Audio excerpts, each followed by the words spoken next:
하나님께서 오늘 우리에게 허락하신 말씀 누가복음 1장 39절에서 45절까지 말씀입니다. 하나님의 계시의 말씀을 한 목소리로 받들어 읽겠습니다.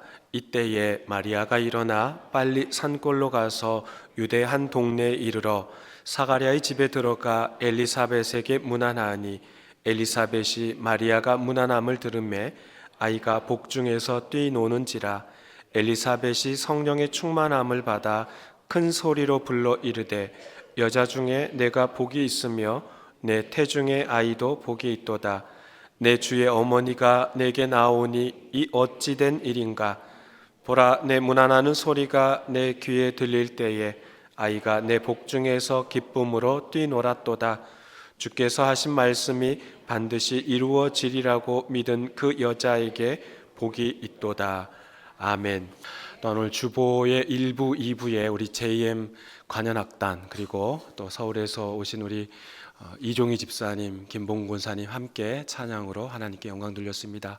우리 모든 JM 관현악단과 우리 김 집사님, 김 권사님, 이 집사님의 가정에 크신 사랑이 함께 하시길 간절히 바랍니다. 교회 여러분 평안하셨습니까?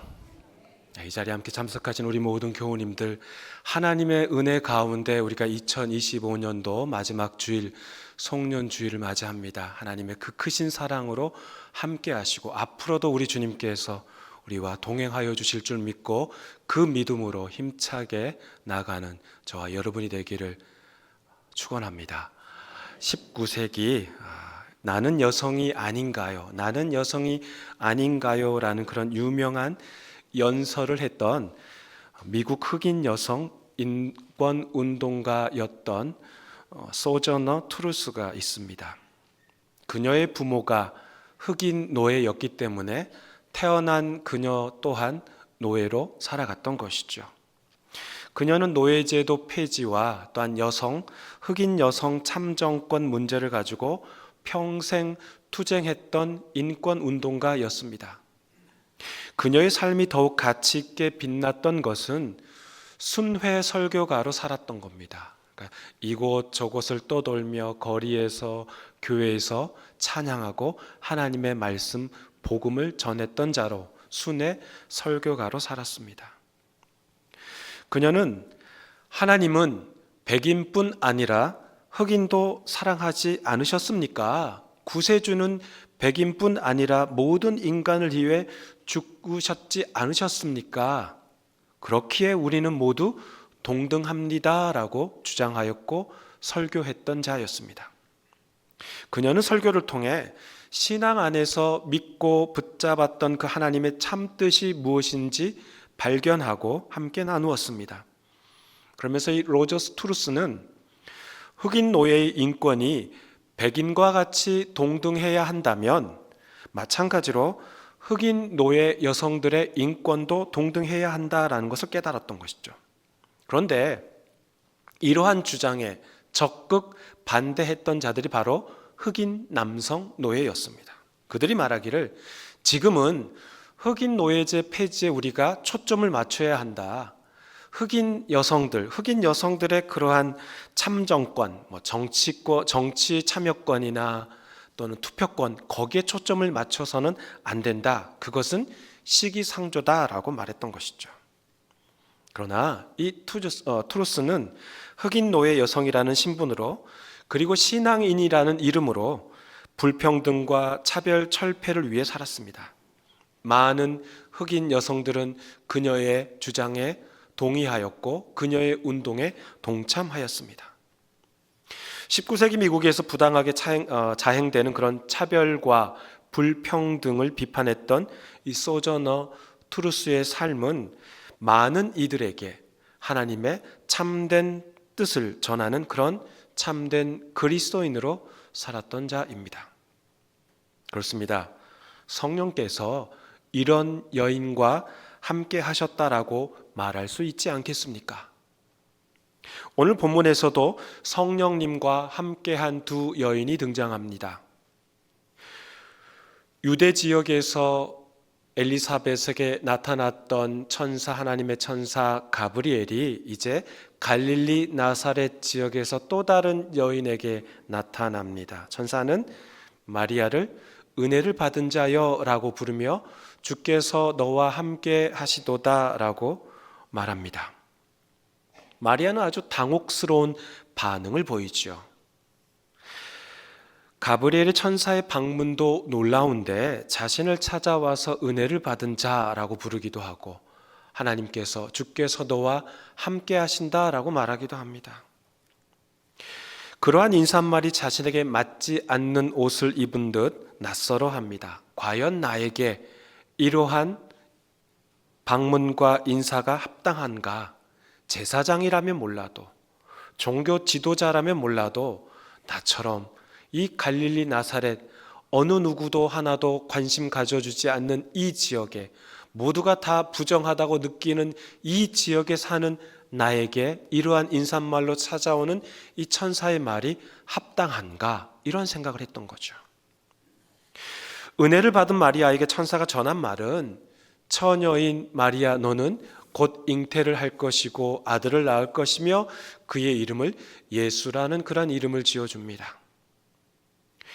하나님께서 그에게 다윗의 왕위를 주실 것이고 야곱의 집을 왕으로 다스릴 것이며 그 나라가 영원하리라 라는 말씀을 천사가 마리아에게 전합니다.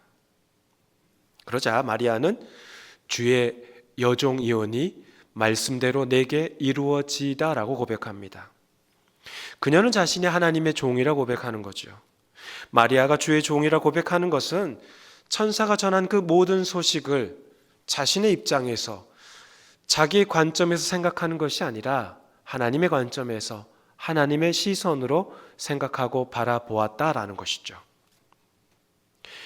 마리아는 내 관점이 아닌 하나님의 관점, 내 시선이 아닌 하나님의 시선에서 바라보고 생각했습니다. 또한 마리아는 천사를 통해 하신 말이 다른 사람이 아닌 나에게, 마리아 자신에게 이루어 주실 것이라 확신했던 것이죠. 유대인들이 그토록 기다리던 메시아를 하나님께서 마리아 자신을 사용하셔서 태어나게 할 것이라 말한 것이죠.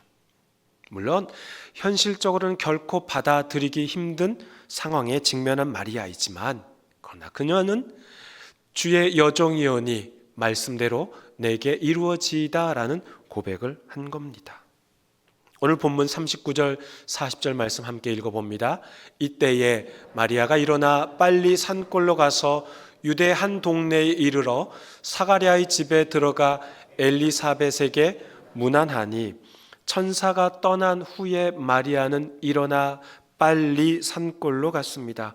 누구를 만나기 위해서 갔습니까? 엘리사벳을 만나기 위해서 갔죠. 엘리사벳을 왜 만나려고 한 것일까요? 천사가 전한 소식, 엘리사벳, 나이 많은 엘리사벳도 임신하였다라는 그 소식을 듣고 확인하기 위해서였던 것이죠. 마리아가 어디로 갔습니까? 유대 한 동네로 갔습니다. 마리아가 살던 갈릴리 나사렛 지역에서 엘리사벳과 사가랴의 부부가 제사장이던 사가랴 부부가 살던 예루살렘 지역 근처까지는 약 100km가 넘습니다.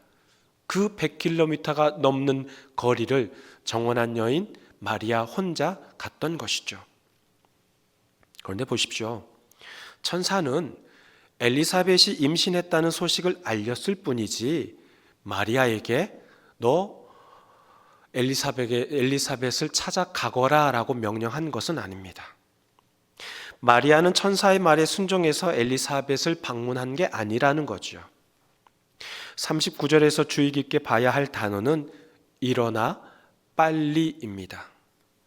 마리아는 천사가 가보라고 한 것이 아니에요. 천사가 전한 소식을 듣고 마리아는 결단한 거지요. 스스로 행동으로 옮긴 것이죠. 일어나 빨리 갔습니다. 예배가 끝나면 저는 빨리 계단 옆으로 가서 교우들과 함께 인사를 나눕니다. 예배 시간 내내 아주 진지한 표정을 짓던 분들도 제가 그 자리에서 같이 인사 나눌 때는 환한 미소로 저하고 함께 인사를 나눕니다. 남성 교우들보다는 여성 교우들이 더 밝은 미소로 저하고 인사하는데요. 그렇게 환한 미소를 짓고 인사하는 분들 중에는 제가 그렇게 여러분들의 그런 환한 미소로서 인사를 서로 나누면 제 기분이 좋을까요? 기분이 서글플까요? 좋죠. 굉장히 좋죠. 네. 무뚝뚝한 표정으로 예배당에 계시던 분들이 나가서 인사드릴 때는 환하게 웃어주시고 또 악수라도 하시고, 아까 일부 예배 때도 365일 52주 변하지 않는 그 표정이었지만 오늘은 예배당 끝나고 나서는 저한테 먼저 말도 걸어주시더라고요. 네. 참 좋습니다. 간혹 그렇게 눈인사만 하고 가시던 분들이 예배 끝나고 이제 혹시 식당에서 저를 만나거나 개인적으로 만나거나 또는 주중에 저한테 문자를 보내시는 분들이 있어요. 식당에서 만나는 분들이나 또는 문자를 보내신 분들이 저에게 직접 말을 거시는 분이나 또는 문자를 보내신 분들의 내용이 이거예요. 목사님의 설교에 은혜 받았습니다. 고맙습니다. 뭐 이런 내용이에요. 예, 좋습니다. 하지만 거기서 그치지 마시고 한 가지만 더 말씀해 주시면 좋겠어요. 설교의 은혜를 받았습니다. 감사합니다. 그 받은 은혜를 흘려보내고자 제가 내년부터는 어느 부서에서 봉사하기로 했습니다. 그렇게 한마디만 더 추가해 주시면 좋겠어요. 그러면 정말 100점짜리 성도예요. A++예요. 네. 지금 연말만 되면 교회 학교 교사 충원 문제로 교역자도 또 교육부 장로님도 또 각 부서의 부서장 분도 걱정을 많이 합니다. 정말 우리 교회가 다음 세대를 중요하게 생각한다면 또 믿음의 유산을 계승해야 한다라고 생각한다면 우리가 정말 어디에 더 관심을 가져야 하겠습니까? 어디에 마음을 더 두어야 하겠습니까? 난 나 몰라라예요? 네. 어디에 관심을 더 둬야 돼요? 그렇죠. 교육부죠. 교회 학교죠. 여러분께 부탁드립니다. 혹여 우리 목사님들 또 전도사님들께서 집사님 내년에는 교회 학교 교사로 좀 봉사 한번 해보시죠. 교회 학교 교사로 좀 섬겨주시죠. 실력이 중요한 게 아니에요. 성경의 지식을 많이 안다고 그게 중요한 게 아니에요. 그 아이들을 사랑하는 마음으로 기도하면 됩니다. 그거면 충분합니다. 라고 이렇게 권면하시면 예, 목사님, 예, 전도사님, 기도는 해볼 텐데요. 하나님께서 저한테 그런 달란트를 주셨는지 모르겠어요. 정말 하나님이 저한테 그런 응답을 주시는지 잘 모르겠어요. 교회학교 교사로 섬기라고 하신지 아직까지 응답이 없어요. 라고 말씀하시지 마셔요. 오늘 마리아도 천사가 마리아에게 너 엘리사벳에게 가보라라고 말씀한 게 아니에요. 그는 성령에 충만한 대로 바로 일어나 빨리 갈릴리 나사렛에서 예루살렘 지역 근처까지 급하게 행동했습니다. 그래서 그러한 권면이 들어오면 예, 알겠습니다. 즉각적으로 행동해 주시기를 부탁드립니다. 마리아가 그랬죠. 저는 주님의 여종입니다 라는 고백 후에 일어나 빨리 결단하고 행동을 취했습니다. 어제 그 마지막 아이라 토요 새벽 기도 후에 교육자들과 함께 교회 학교 교육부 여러 전반적인 것 관련해서 서로 이야기를 나누면서 또 제안도 해 주셨는데요. 제가 그런 이야기를 나누면서 같이 그런 서로 이야기를 나누다가 제가 이런 말씀을 드렸어요. 주변에 있는 여러 주변의 교회에 교회 학교의 문을 닫는데 우리 교회 학교는 올해 더 많은 아이들이 오고 이 아이들이 교회 학교에서 하나님의 말씀을 듣고자 온다는 게 얼마나 감사하냐. 참 우리는 행복한 고민에 빠져 있다라고 서로 그런 이야기를 나눈 적이 있습니다. 그렇습니다. 따라해 보시죠. 있을 때 잘하자. 있을 때 잘하자. 누가 있을 때요? 아이들이 있을 때요. 아이들이 있을 때 잘해야죠. 아이들 다 떠난 다음에 소 잃고 외양간 고치면 뭐합니까? 있을 때 잘해야죠. 사랑하는 교우 여러분, 받은 은혜에 감사하며 여러분 아멘이라고 반응합니다. 그러나 그 은혜를 나만 간직하고 나만 그걸 딱 품에 안은 채 살아가는 것이 아니라 그 자리에서 머물러서는 안 되는 거죠. 일어나 빨리 응답하고 움직여야 하는 것이죠. 마리아처럼 결단 이후에 재빠른 행동이 필요합니다. 사울은 예수의 추종자들을 예루살렘으로 잡아오려고 다메섹으로 길을 떠납니다.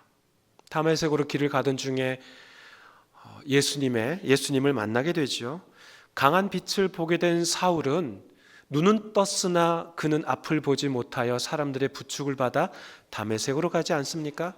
다메섹에서 있던 사울이 그곳에서 있었습니다. 그때 주님께서는 다메섹에서 거주하던 아나니아에게 환상 중에 나타나셔서 사울에게 가보라고 말씀하십니다. 아나니아는 사울을 찾아옵니다. 주님의 말씀에 순종하여 사울을 방문합니다. 그는 사울에게 이렇게 말하죠. 예수께서 나를 보내셨다. 너를 다시 보게 하실 것이고 너에게 성령 충만하게 하신다라고 말합니다. 그러자 사울의 눈에서 비닐 같은 것이 벗겨지고 다시 보게 되죠. 눈을 뜬 사울이 무엇을 했습니까? 사도행전 9장 20절 말씀 읽습니다. 즉시로 각 회당에서 예수가 하나님의 아들이심을 전파하니, 눈을 뜬 사울이 했던 행동입니다. 그 자리에 머물러 있지 않았습니다. 즉시로 각 회당에서 하나님의 말씀을 전파했습니다. 예수가 하나님의 아들이심을 선포했습니다. 하나님께서는 받은 은혜가 있는 우리에게 즉시로 일어나 빨리 행동하기를 촉구하십니다. 사랑하는 교우 여러분, 받은 은혜가 크십니까? 2025년도 하나님께서 우리에게 베푸신 은혜가 크시다라고 그렇게 생각하십니까? 아니에요? 받은 은혜가 크셔요? 그렇다면 감사하십시오. 그리고 일어나 빨리 즉시로 말씀 앞에 순종하며 행동으로 옮기는 저와 여러분의 삶이 되길 간절히 소망합니다. 본문 41절 42절 말씀 함께 읽어보죠. 엘리사벳이 마리아가 문안함을 들으매 아이가 복중에서 뛰노는지라 엘리사벳이 성령의 충만함을 받아 큰 소리로 불러 이르되 여자 중에 내가 복이 있으며 내 태중의 아이도 복이 있도다. 엘리사벳은 마리아를 만나 내가 복이 있으며 내 태중의 아이도 복이 있도다라고 말합니다. 엘리사벳은 어떻게 알 수 있었을까요? 엘리사벳에게 그런 성령의 충만함이 있었기 때문에 알 수 있었던 것이죠. 마리아의 임시 소식을 알게 된 것이죠. 누가복음 1장 15절을 보면 천사 가브리엘이 엘리사벳의 남편 사가랴에게 나타났을 때 모태로부터 성령 충만함을 받는다라고 알려줍니다. 즉 곧 태어날 아들 요한, 엘리사벳 사가랴에게서 태어날 그 아들 요한뿐만 아니라 엘리사벳 둘 다 성령 충만하리라 말씀한 거죠. 마리아는 성령 충만함이 없었을까요? 아니에요. 마리아도 성령께서 함께 하셨습니다. 35절에 천사 가브리엘이 마리아에게 성령이 내게 임하시고 성령이 너에게 임하셨다라고 말합니다. 즉 엘리사벳도 마리아도 모두 성령의 사람, 성령의 충만한 두 여인이었던 것이죠. 성령 하나님께서 두 여인에게 임하신 것이죠. 엘리사벳은 마리아를 큰 소리로 부르면서 복이 있는 여인이라 말합니다. 큰 소리로 불렀다는 것은 큰 기쁨이 넘쳤다는 것이고, 큰 소리로 불렀다는 것은 성령의 감동하심으로, 성령께서 함께 하심으로 그렇게 고백하였다라는 것이죠. 그러면서 엘리사벳은 마리아를 내 주의 어머니라고 부릅니다. 내 주의 어머니. 그러니까 마리아의 뱃속의 아기가 그냥 아기가 아니라 나의 주님, 내 주님이라 말한 것이죠. 엘리사벳은 이것을 어떻게 알 수 있어요? 성령께서 함께 하셨기에, 성령이 엘리사벳 안에 충만하였기에 이 모든 사실을 알게 되는 것이죠. 그렇습니다. 성령이 충만한 사람은 또 다른 성령의 사람을 알아봅니다. 이것은 결코 신비로운 일이 아닙니다. 성령의 역사하심으로 얼마든지 일어날 수 있는 일입니다. 그렇습니다. 성령 충만한 자는 주변에 성령의 사람을 알아보게 됩니다. 사도 바울이 아테네를 떠나 고린도로 향합니다. 그곳에 가보니 로마로부터 추방된 부부가 있었습니다. 그들의 이름은 브리스길라와 아굴라였습니다. 브리스길라와 아굴라가 했던 생업은 텐트 메이커, 천막을 만드는 사람들이었습니다. 브리스길라와 아글라 부부도 천막을 만드는 자들이었고 바울도 생업으로 천막을 만드는 일을 했습니다. 바울이 브리스길라와 아굴라 부부를 보자 그들에게로 갑니다. 그들과 함께 지내며 그들과 함께 생활하며 천막 만드는 일을 했습니다.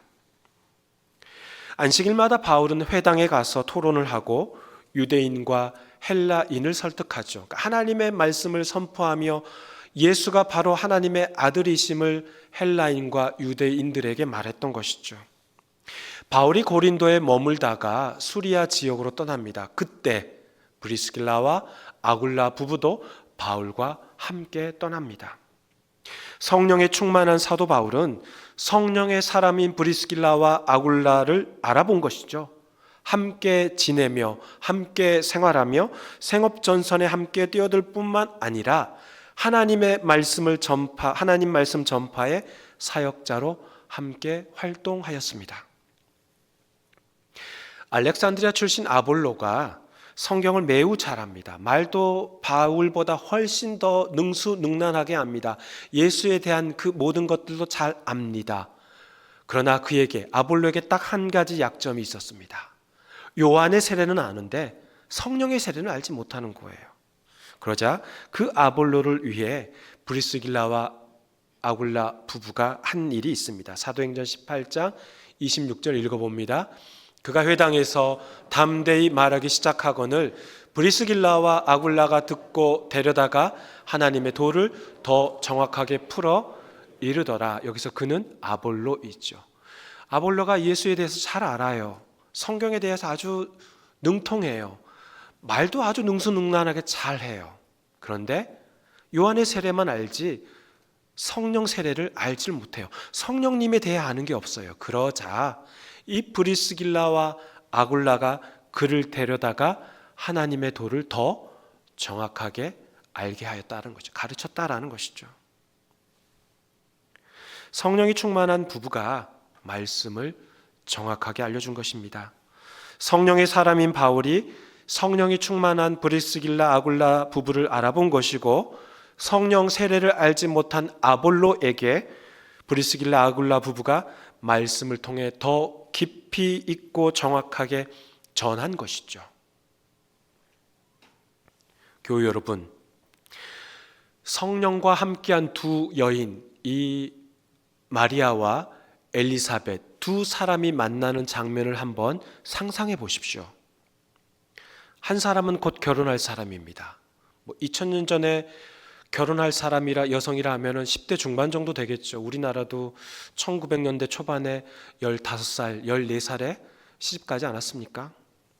또 한 사람은 나이가 많아 불임을 겪은 여인이었습니다. 그러나 하나님의 천사의 그 예언으로 인해서 그녀는 잉태하게 되었습니다.